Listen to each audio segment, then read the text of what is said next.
discípulo de Cristo, ele conhece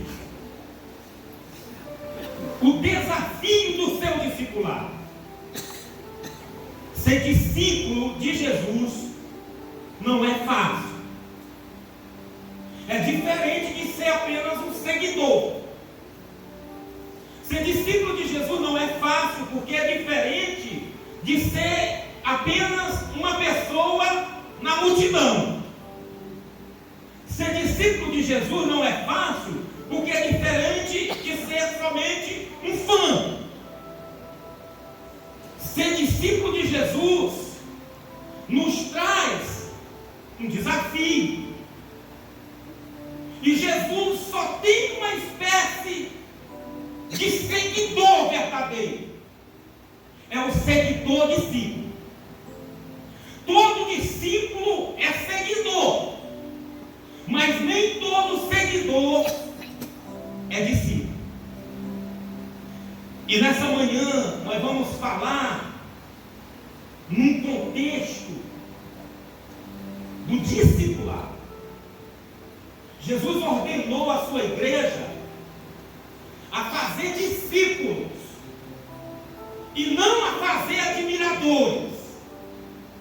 Jesus ordenou a sua igreja a fazer discípulos para Ele e não fãs do pastor. O discípulo é de Jesus, amém, igreja? O mestre aqui é Jesus. O Senhor é Jesus. O discipulado é o mais fascinante projeto de vida. Há alguns aspectos importantes a serem destacados nessa narrativa bíblica que eu acabei de ler. O versículo 34, em primeiro lugar, fala que o discipulado é um convite pessoal. Você está aqui nessa manhã porque você deu ouvido ao Espírito Santo. Você só está aqui nessa manhã porque Jesus Cristo, o Espírito Santo, proporcionou tudo para que você estivesse aqui.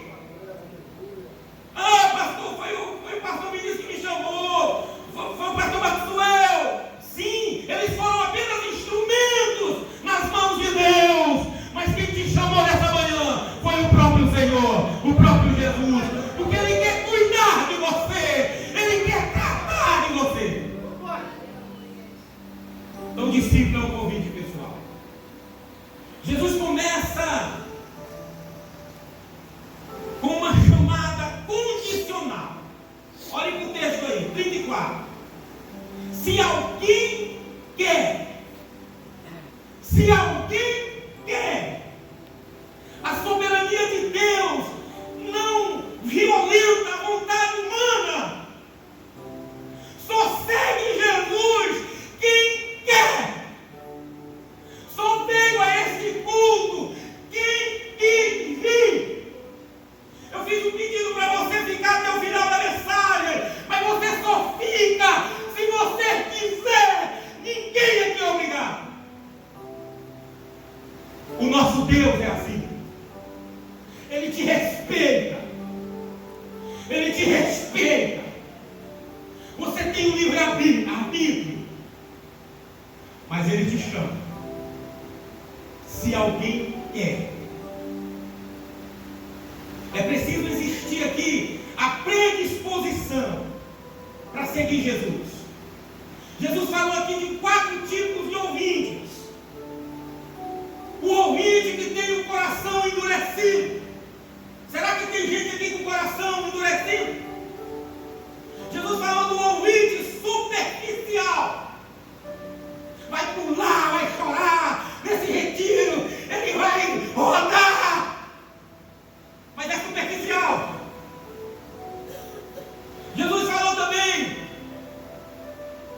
de outro tipo de ouvinte.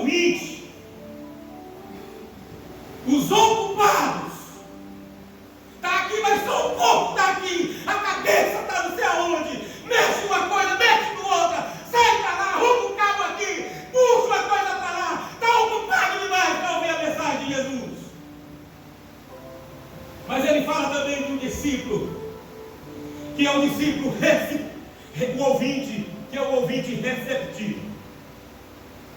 Pela postura de vocês, eu espero que aqui esteja cheios de ouvintes receptivos. Amém, igreja? Ouvintes receptivos. Jesus fala desses 4 tipos de ouvintes. E ele dá uma aula sobre cada perfil. Nós não vamos tratar disso hoje. Vamos deixar para a próxima oportunidade, né, pastor Elias? Hoje nós queremos falar do discípulo radical. Porque muitos querem apenas o glamour do Evangelho. Muitos querem apenas o sucesso, mas não querem a cruz. Muitos querem o milagre de Jesus, mas não renuncia o eu. Não morre. Não morre. Não mata, não permite que a carne seja maltratada pelo Espírito. Muitos querem prosperidade, querem saúde, mas não querem arrependimento. Não se convertem. Entra ano, sai ano, não se convertem. Bate a cara na porta, vem chorando para a igreja ora, recebe o amor, e sempre vai receber o amor. Mas o indivíduo se converte, não se arrepende. Querem o paraíso na terra, mas não a bem-aventurança do céu. Jesus falou que o homem que vai construir uma torre, sem calcular o custo, ou o general que vai a uma guerra, sem avaliar com quantos soldados deve contar, é uma pessoa tola. O que é que ele está dizendo com isso? Precisamos calcular o preço do discipulado. O discipulado tem um custo. A graça não é uma graça barata. O reino dos céus é conquistado por muito esforço. Muito esforço. Calcule os custos do discipulado. Calcule o custo do servir a Deus. Calcule o custo do caminhar com o Senhor verdadeiramente. Então o chamado é pessoal, só vem quem quer. Em segundo lugar, esse versículo 34 ainda me mostra que o discipulado é um convite para uma relação pessoal com Deus. O convite é pessoal e ele te chama com uma relação pessoal, porque o nosso Deus é um Deus pessoal. O nosso Deus é um Deus que fala, é um Deus que ouve, é um Deus que vê, é um Deus que interage com você, é um Deus que fala contigo, é um Deus que se preocupa com você, que te visita no particular. Ele se relaciona. Não é um Deus distante, não é um Deus ausente, não é um Deus que está longe. O nosso Deus está perto. O nosso Deus está aqui. O nosso Deus está dentro. A igreja é templo do Espírito Santo. E cada membro aqui em Cristo, cada discípulo de Cristo, tem o Espírito Santo. Tem o Espírito Santo. Então ser discípulo não é ser um animador de público. Ser discípulo não é ser um admirador de Cristo. Ser discípulo é ser um seguidor.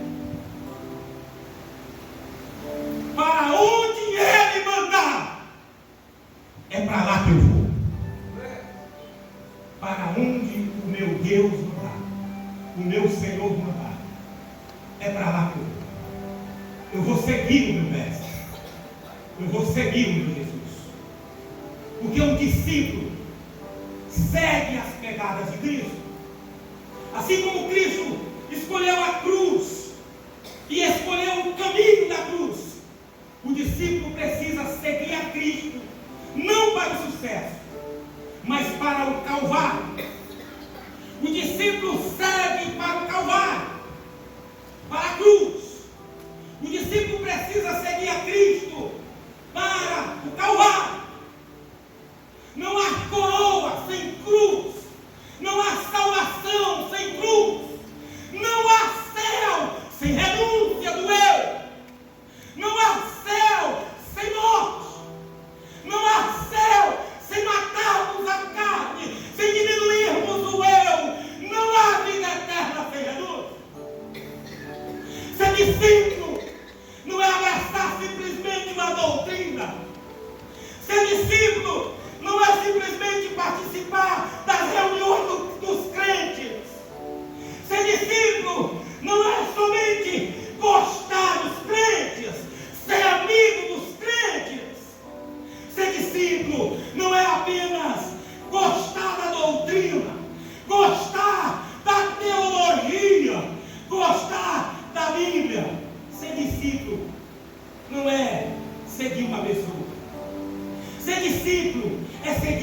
Jesus.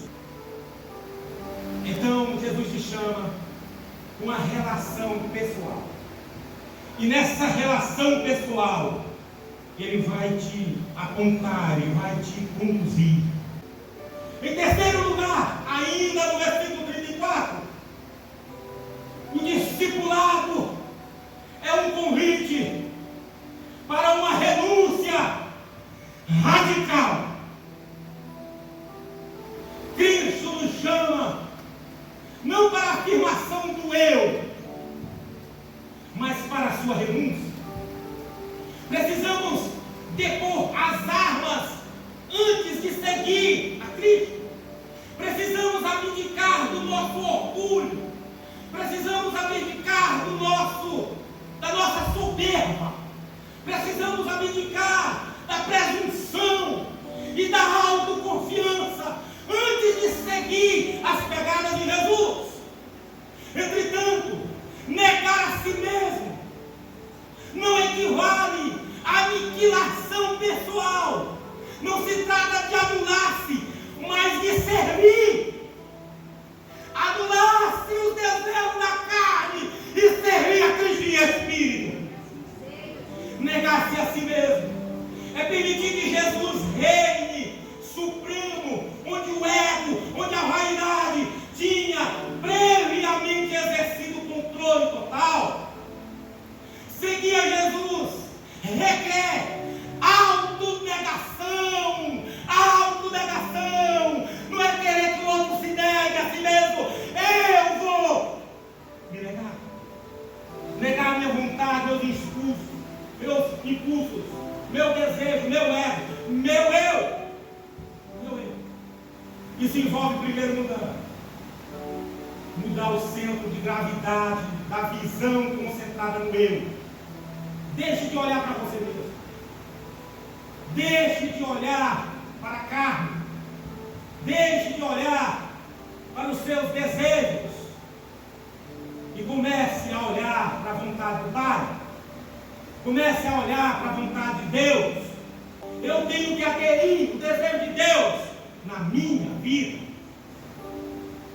Segundo, uma vontade contínua de dizer não a si mesmo, a fim de dizer sim para Deus.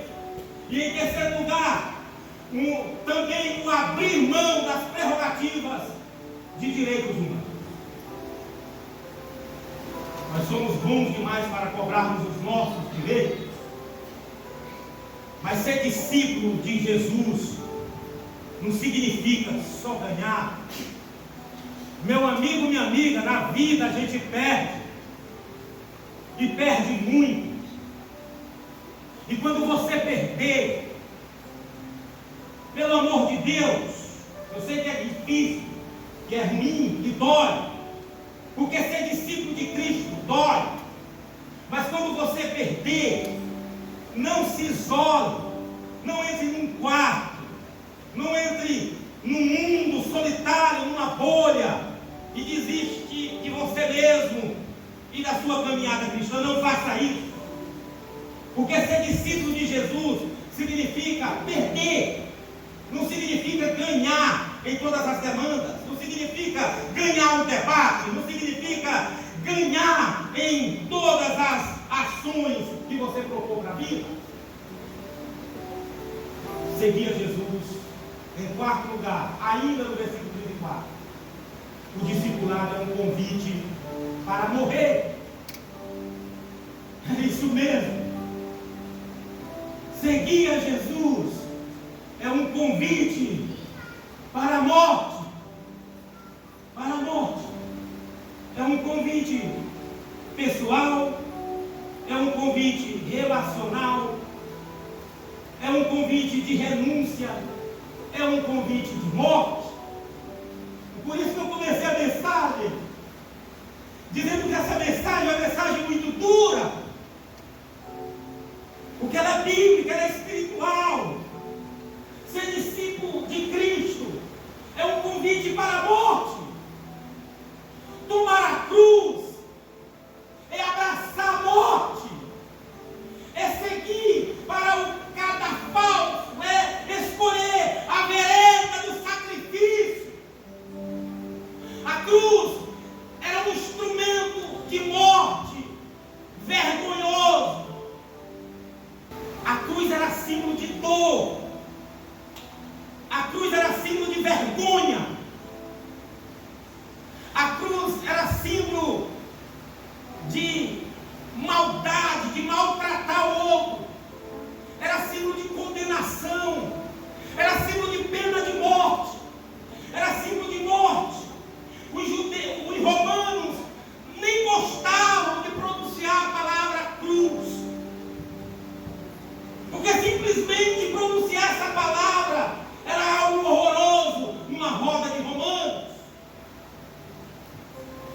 A cruz era um instrumento vergonhoso. Era necessário que sofresse muitas coisas e que fosse rejeitado, o próprio Cristo. A carta aos Hebreus vai falar um pouquinho sobre o que era a cruz. Ali no versículo 8, 31, no versículo 12, 2, no versículo 11, 26, no versículo 13, 12, no versículo 13, 13. A carta dos Hebreus fala da crucificação de Jesus com termos fortes. Ele diz que a crucificação expôs a grande vergonha. Cristo se submeteu à vergonha da cruz. Ele fala ali do opróbrio da cruz, não fazendo caso da desonra. Morte de cruz era uma morte de desonra. Era para pessoas que viviam fora da lei. Era para pessoas que viviam à margem da sociedade. Jesus se submeteu à vergonha, o opróbrio, a desonra por mim e por você. Sofreu fora da porta, diz Hebreu, levando o seu insulto, a sua ofensa. Hebreus 13:13. O que o condenado faz com coação, o discípulo de Cristo faz de boa vontade. Cristo também fez de boa vontade, como nosso exemplo. A cruz não é apenas um emblema ou um símbolo cristão, mas um instrumento de morte. A cruz para os romanos era pena de morte. Lucas fala de tomar a cruz dia a dia. Tomar a cruz dia a dia é morrer cada dia um pouquinho até morrer totalmente. Tomar a cruz dia a dia. O crente tem que tomar a cruz dia a dia. Todo dia o crente tem que morrer um pouquinho. Todo dia. Lucas fala de tomar a cruz no dia a dia. E ele diz que nós somos entregues à morte diariamente. Somos levados como ovelha para o matador. Estamos carimbados para morrer. Nós estamos carimbados para morrer. Discípulo de Cristo sabe morrer, sabe renunciar, sabe servir. Essa cruz não era uma doença, irmão. Hoje a gente escuta muito: eu estou carregando a minha cruz. E quando a pessoa fala isso, ela está falando que tem uma pessoa doente na família e que ela está cuidando dessa pessoa doente. Carregar a cruz não é uma doença. Tem gente até que diz que carregar a cruz é a sogra. Eu tenho que ir morar com a minha sogra, carregar a minha cruz. Carregar a cruz não é a sogra. A sogra é bênção, amém, igreja? Carregar a cruz não é a sogra, não é morar com a sogra, não é viver no mesmo ambiente que a sogra mora. Carregar a cruz não é o inimigo, não é uma fraqueza, não é uma dor, não é um filho rebelde, não é um casamento infeliz. Os monges viram nessa cruz a exigência da flagelação e da renúncia do casamento. Eles se isolaram porque eles achavam que com isso eles estavam isolando a cruz, porque eles confundiram o que é que significa carregar a cruz. Essa cruz de Marcos 8:4, a cruz fala da nossa disposição de morrer para nós mesmos. Carregar a cruz é a disposição de morrer para nós mesmos. Repita comigo: carregar a cruz é a nossa disposição de morrer para nós mesmos. Igreja, isso é carregar a cruz. É a nossa disposição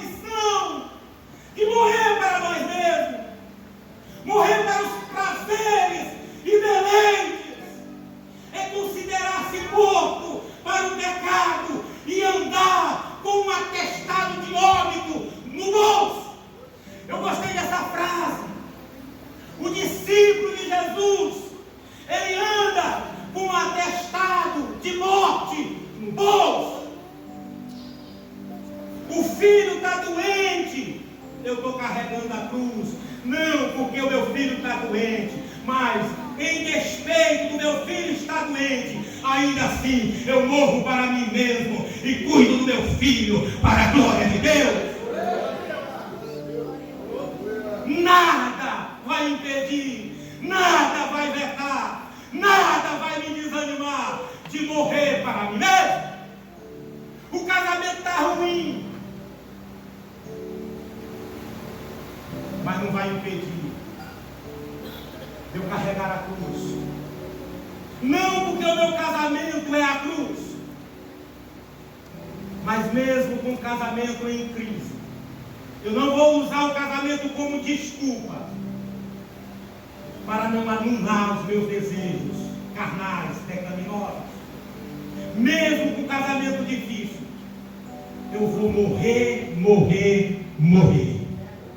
Eu vou anular todo o desejo de pecado da carne. Eu vou renunciar tudo aquilo que me impulsiona para o pecado. E vou glorificar o Senhor, mesmo com o meu casamento no momento de dificuldade. Eu vou glorificar o Senhor na minha vida, mesmo com o meu filho doente, com o meu filho especial, mesmo desempregado, mesmo passando por um momento difícil. Isso não vai ser desculpa para eu não morrer. Eu vou continuar morrendo diariamente. Morrer para Cristo é a minha missão, porque eu sou discípulo de Cristo. Eu vou andar no atestado de óbito no bolso. O discípulo de Cristo anda com o atestado de óbito no bolso. Em quinto lugar, ainda no versículo 34, em quinto lugar, ela dizendo, o discípulo é um convite para uma caminhada dinâmica com Cristo. Seguir a Cristo é algo sublime e dinâmico, igreja. Esse desafio, melhor dizendo, esse desafio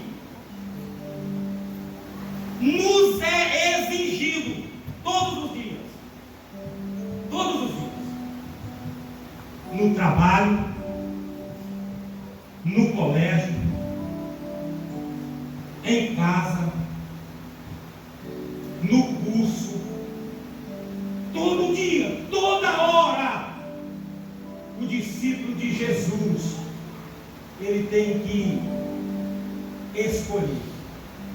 Ele é desafiado no dia a dia a decidir, a escolher, a ter propósito, a ter sonhos, a ter realizações, mas sempre em Cristo.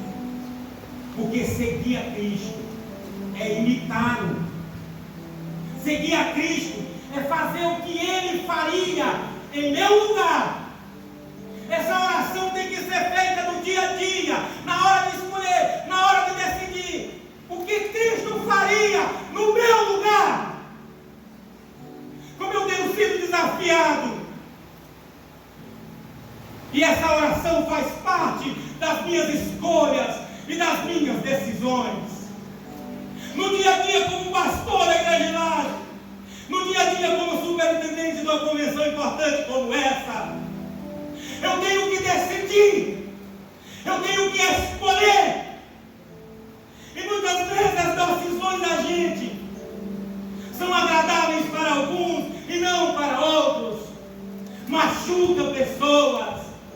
Mas eu tenho que perguntar, meu Deus, meu Jesus, como o Senhor agiria diante dessa demanda? Como o Senhor agiria diante dessa causa? Como o Senhor agiria diante dessa escolha? Em nome de Jesus, pelo amor de Deus, faça essa oração no dia a dia, na empresa que você trabalha, no colégio que você estuda. Porque no dia a dia a gente escolhe, no dia a dia a gente decide, no dia a dia a gente fala, no dia a dia a gente vê, no dia a dia a gente ouve. Meu Deus do céu, como o Senhor faria se o Senhor estivesse aqui diretamente me conduzindo diante de uma situação dessa? E a resposta já está na revelação dele, na Bíblia para nós. Ele nos ensina como resolver. Ele nos ensina como decidir. Ele nos ensina a tomarmos decisões corretas. E as decisões corretas, às vezes, não são populares. Se você é uma pessoa que quer agradar o outro, saiba, você vai muito ofender a Deus. Porque muitas vezes você tem que decidir e a decisão não é popular, mas é uma decisão que agrada a Deus. E você vai ver o resultado depois. Às vezes não é momentaneamente. O que é que Jesus faria no meu lugar? É amar o que Ele ama. Ser discípulo é aborrecer o que Ele aborrece. É viver a vida na sua perspectiva. Como você está vivendo a vida, jovem? Na expectativa ou na perspectiva de Jesus ou na sua? É na perspectiva de filósofos humanos ou filosofia humana ou na perspectiva de Jesus? Como é que você está vivendo a vida? O sentido de seguir a Cristo é o de confiar nele, caminhar em seus passos e obedecer ao seu comando. Por gratidão pela salvação nele, eu vou segui-lo. E Paulo reafirma esse processo de confirmar-se com Cristo na sua morte, porque ele sabia que não se pode ter Jesus no coração sem carregar uma cruz nas costas. Jesus compartilhou alguns atributos dele para nós. Então, quem é discípulo é capaz de agir como Deus agiu. Quem é discípulo de Jesus ama. Quem é discípulo de Jesus perdoa. Quem é discípulo de Jesus é misericordioso. Quem é discípulo de Jesus é paciente.